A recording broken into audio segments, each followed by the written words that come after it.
questions for Daryl, guys? How's it been since you arrived here? What's the feeling here for you? I mean, it's a great atmosphere. I mean, with so many new guys coming in, just really understanding the culture that Coach Gruden wants and his staff. I mean, we're just working all together, and it's really starting to feel like one. You feel like a change of scenery was just what you needed? Oh yes, definitely. I mean, this opportunity was amazing for me, just to be able to get another opportunity, because many people don't get a second chance. So I mean, I was just blessed to be able to get another chance and just make the best of it. Have you heard anything from the league with regard to interest or anything like that? No, I haven't. Anything at all? No. How quickly do you feel like you've been able to pick up the defense since you've been there? It's been pretty solid. I mean, I played pretty similar when I was in Carolina, so it wasn't too much to learn except for the terminology. That was really the biggest switch, and being able to speak the same language as the coaches is really the biggest thing that I had a challenge with. You played mostly outside corner? Yes, sir. And being able to come in and make the transition was very helpful. Carr will be the first person to tell you that although he's been able to get some experience, he still has rooms that he wants to elevate his game further. I'm sure the start of your career hasn't quite gone the way you envisioned either. How do you feel like being here together, go kind of push each other and kind of feed off of each other to eventually both together take your game to the next level? Yes, that's definitely a thing that we talked about, and I mean it's definitely time to take it to the next level. I mean, with us both being in our third year, we know that it's time to elevate our game. It's the same exact way we did in college. I mean, we always push each other, whether it's on the field, off the field. I mean, we have little talks, and whether it's said or it's not said, we're always competing to be able to make plays. For you, how do you elevate your game? What does that mean to you? Just being able to compete each and every day, continue to get better. I mean, against the top guys out here, just continuing to work, being able to prove to the coaches that I can make plays, be consistent each play in and play out, no matter the situation. What's your approach been, just coming here in this opportunity and making sure that this one is the one that sticks for you? It's really been I've been an open book, and really just letting the coaches and the players around me just make their imprint, and I adjust accordingly. Just being able to go out there, show them that I am for the team, being able to continue to work, make the plays that come my way, continue to compete, and show the guys that I am here to work. Two more guys. Daryl, this team finished last in the NFL in interceptions last year. It might be a simple question, but to you, what is the formula to getting an interception? Do you see yourself as a guy that can help that? Oh yes, definitely. I mean, with the ball skills that I had coming out of college, just being able to transition that and be able to make those plays on the ball is big for us. And I mean, that's one thing. I mean, we have a bunch of different guys that have come from a bunch of different places. We've been trying to emphasize of making more plays on the ball. I mean, everyone wants to do it. I mean, it's easier said than done. But I mean, as long as we're working and continuing to compete, it should be pretty good. You mentioned getting a second chance here. Now that you kind of have found a new place, how do you sort of reflect on the experience that you had going to Philadelphia for a very short time, and then I guess how did the Raiders reach out to you, and how did that whole thing go? Honestly, I just took it as a learning experience. I mean, it's something that happened. I mean, you can't change the past. Just like plays on the field, you can't change what happened. You just have to move on to the next one. And I mean, and I was thankful when I talked to Coach Gruden on the phone. It was a very passionate conversation. I mean, he was understanding. I mean, people make mistakes in life, and it's not about the mistake. It's about whether you learn from it and what you do continuing to go forward in the future. Thanks, guys. Okay. He said that he talked to a lot of your former college teammates and coaches, and a lot of people went to bat for you. How much does that means for you that they had some words of support? That definitely means a lot. I mean, just being able to have other people speak for your character, it says a lot about you. Thank you, guys. Thanks a lot. No problem. Thank you.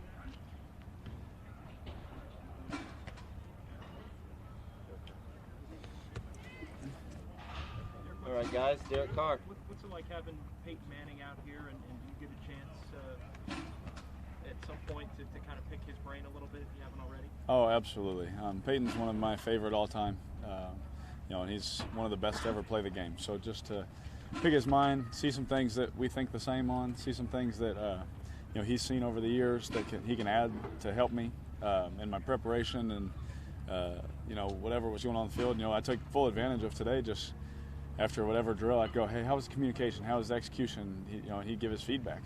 And to have that from someone like Peyton, I think that's kind of invaluable. Peyton's pretty much exactly the age to be the quarterback or one of the main quarterbacks right when you were growing up. Yeah. Just watching football. Yep, right? he's one of my favorites. That's for sure. I loved watching him, except when they'd beat the Texans growing up. But definitely enjoyed what he was doing with his group. Jared was saying the other. Had you met him before? Yeah, so obviously we played against each other. So I've talked to him a couple of times, and then just stinks the one time that we beat him while he was there. He just decided he didn't want to play that one. But no, it's I think the world of Peyton. Knew him before a little bit, but just being able to see him today and really talk to him, on a more personal level, just asking questions was really beneficial. So it didn't pretty much after games like, hey, nice to meet you. It had been quick Right. exchanges. It hadn't been in depth like Yeah, that. no, right. I knew honestly I talked to Eli more, just because my brother, being that relationship and stuff like that, and Eli and I are playing at the same time still, and that kind of thing. But just having today with Peyton was just fantastic. I've taken things from his game, even from the way preparation, things that I could learn from my brother through Eli, and and all those kind of things to stealing his warm-up routine. I've taken things from Peyton my whole life, so I definitely didn't stop today. Jared said the other day you're a completely different quarterback this year in the sense that you're being challenged a lot more mentally, whether it be in meeting rooms on the field. Yeah. I know you like Jack and Todd a lot, but do you feel a marked difference in that aspect from a mental aspect at least? It's just the demand is different.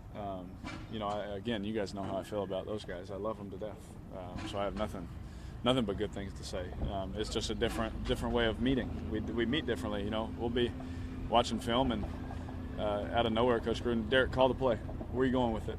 Derek, call the play. What are you going with it? What's the coverage? What's the corner's technique? What's this? What's that? What's that? And I'm answering, bam, bam, like that. Every meeting, I got to be on my game in front of my teammates, and it's awesome, man. I absolutely love it.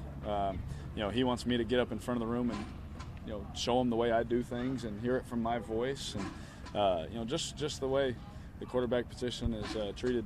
And he's a quarterback guy. Being the head coach is completely different. Peyton here, but what was it like having Seawood back? Oh man, Seawood, man, we were just sitting there last night laughing at some old stories. Just not even stuff about football, man. Stuff that happened on airplanes, jokes someone's told, or oh man, we were just sitting there dying laughing with each other. He still gets mad at me for not throwing him the go ball in the Pro Bowl. And that, of course, that's one of the first things he brought up, and I made sure I reminded him he didn't throw me the ball in the end zone against the Chargers either in overtime. So. We like to have a good time together, but I love Seawood. I still talk to him. He still gets on me just like he did when he was here. He has since he retired. But just to be able to see him, it's always good to see him. That's my dog. Coach Gruden have you get up in front of the room and do like what you were describing with Peyton there today? Oh yeah, yeah. It doesn't matter who's in the room. Coach Gruden's won his Super Bowl also, so we got to do it no matter who's in the room. It feels like that kind of communication, that back and forth, do you feel like it's accelerated just your acclimation process to what is a new offense for you? Absolutely. Me and Coach Gruden talk about all the time. We don't feel like we're in the first year together. Clearly, we spend a lot of time together. I started sounding like him with the way I talk and certain comments I make, which is cool. It's good. That's how it should be. Him and I should be on the same page. We should think the same way. There should be no secrets between us. I know where he's at. He knows where I'm at. And just having that open relationship like that with the head coach, also so open that the other players see it, that is just good for the football team. How often do you guys sit down together on a given day? Every day. Just Yeah. multiple times? Multiple times every day. Yes. Yeah. Whenever we're not doing something, we're together.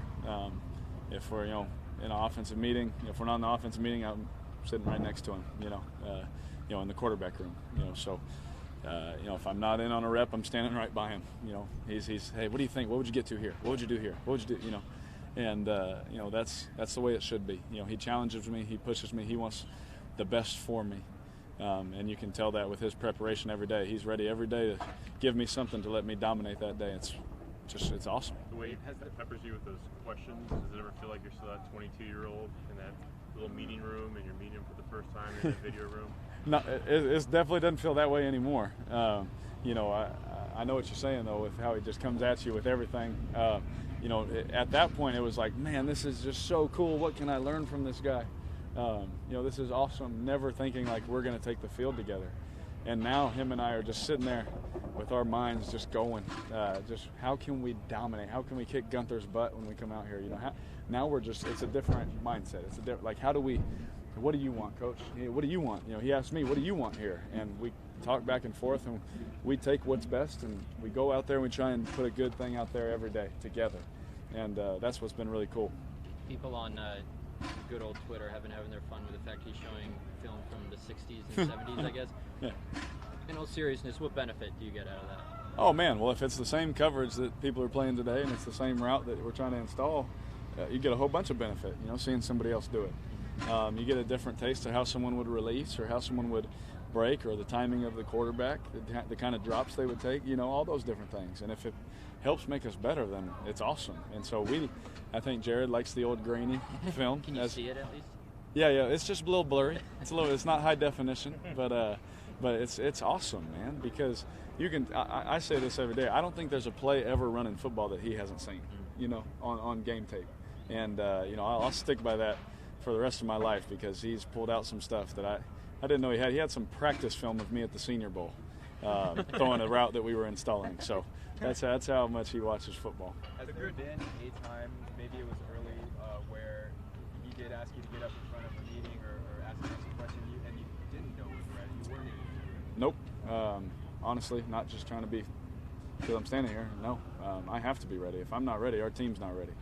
And so there hasn't been a time. That's why him and I work together so hard. That's why him and I spend so much time together so that he knows no matter at what time he can say, Derek, get up there.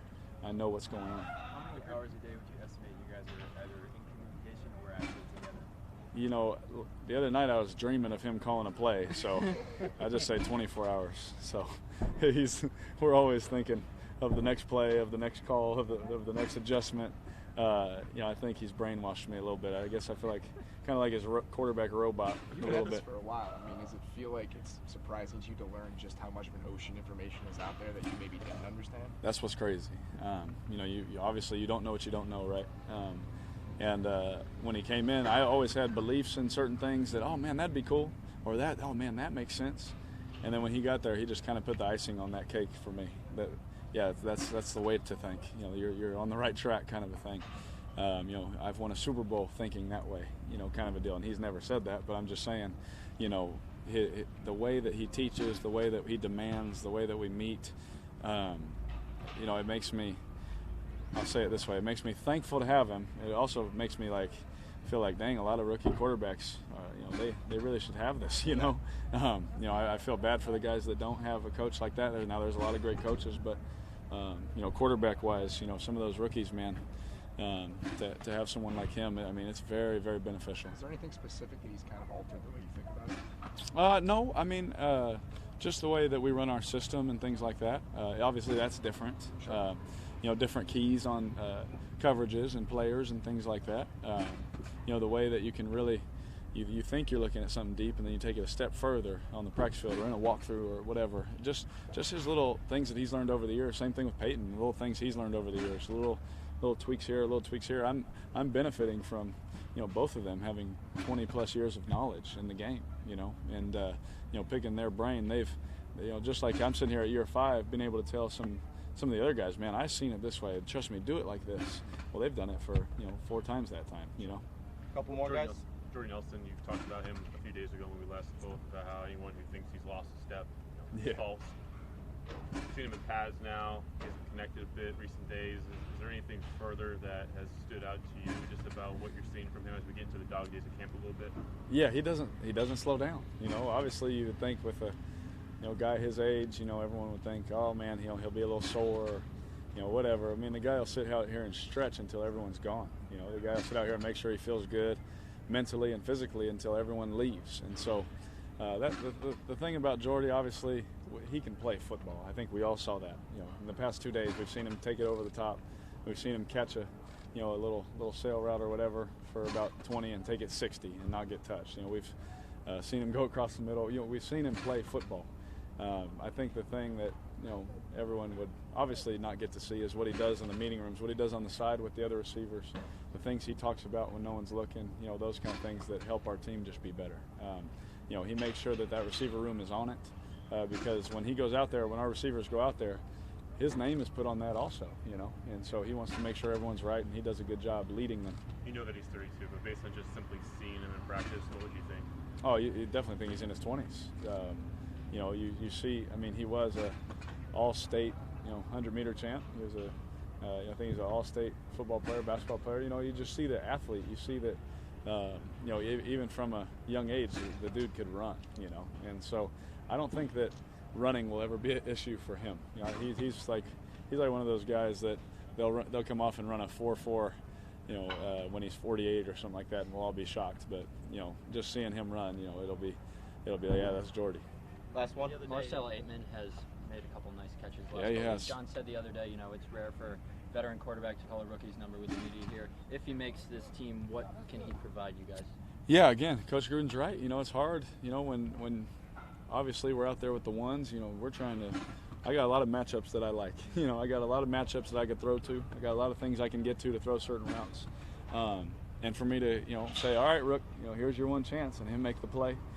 You know, okay, Rook, here we go again. He makes the play again, and then you start to see, like, okay, hey, this guy's pretty good. You know, this guy can be one of those matchups for us. You know, it's nice, and he has to continue to do it because there's a very competitive receiver room trying to make this team. So we love Marcel. I think he's doing a great job. You know, and I think that I could have threw a better pass to him on the sideline today. Thank you very much, guys. Thanks. Yep, thank you.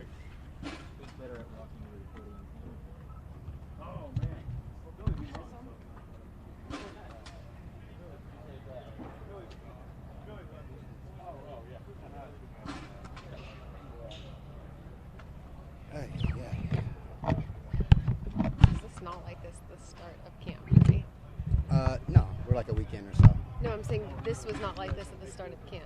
Oh. I feel like before I had to like bring it under. Maybe I was It's tripping. weird, yeah, because